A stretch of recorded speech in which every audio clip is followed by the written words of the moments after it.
Hi, welcome to Varsha Krishnan Tamil. இன்றைக்கி நம்ம வீடியோவில் ரொம்ப டேஸ்டியான ரொம்ப ஈஸியாக செய்யக்கூடிய ஒரு எக் பிரியாணி தான் நம்ம இன்றைக்கி செய்ய போகிறோம். இது வந்து ரொம்ப டேஸ்ட்டாகவும் இருக்கும், குழந்தைங்களும் ரொம்ப விரும்பி சாப்பிடுவாங்க. இது செய்கிறதுக்கு ஒரு குக்கரில் எடுத்துக்கலாம். குக்கரில் 2 ஸ்பூன் அளவு கீ ஆட் பண்ணிக்கலாம், 2 ஸ்பூன் அளவு ஆயில் ஆட் பண்ணிக்கலாம். இது கூட பட்டை, ஏலக்காய், கிராம்பு, கல்பாசி, சோம்பு இதெல்லாம் ஆட் பண்ணிக்கலாம். இது கூட ஒரு பிரிஞ்சால் ஆட் பண்ணிவிட்டு 2லேருந்து 3 பெரிய வெங்காயம் ஆட் பண்ணிக்கலாம். 2 பச்சை மிளகாய் ஆட் பண்ணிவிட்டு பிரியாணிக்கு தேவையான அளவு உப்பு சேர்த்துட்டு இதை நல்லா வதக்கி எடுத்துக்கலாம்.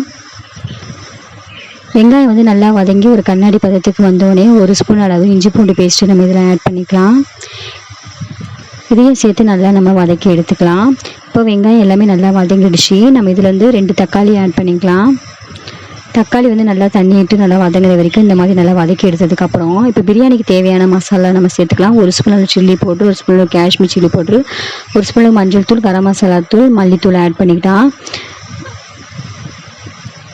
இதெல்லாம் சேர்த்ததுக்கப்புறம் நல்லா மிக்ஸ் பண்ணிவிட்டு மசாலாம் இப்போ நல்லா வதங்கிடுச்சு. இது கூட நம்ம ரைஸ் ஆட் பண்ணிக்கலாம். ரைஸ் ஆட் பண்ணதுக்கப்புறம் பிரியாணிக்கு தேவையான அளவு தண்ணி ஆட் பண்ணிக்கலாம். இப்போ 2 கிளாஸ் ரைஸ் ஆட் பண்ணிக்கிறேன். 2 கிளாஸ் ரைஸுக்கு 4 கிளாஸ் அளவு தண்ணி நான் ஆட் பண்ணிவிட்டு நல்லா மிக்ஸ் பண்ணிக்கலாம். இது கூட ஒரு கைப்பிடியில் புதினா, ஒரு கைப்பிடியில் கொத்தமல்லி ஆட் பண்ணிக்கலாம்.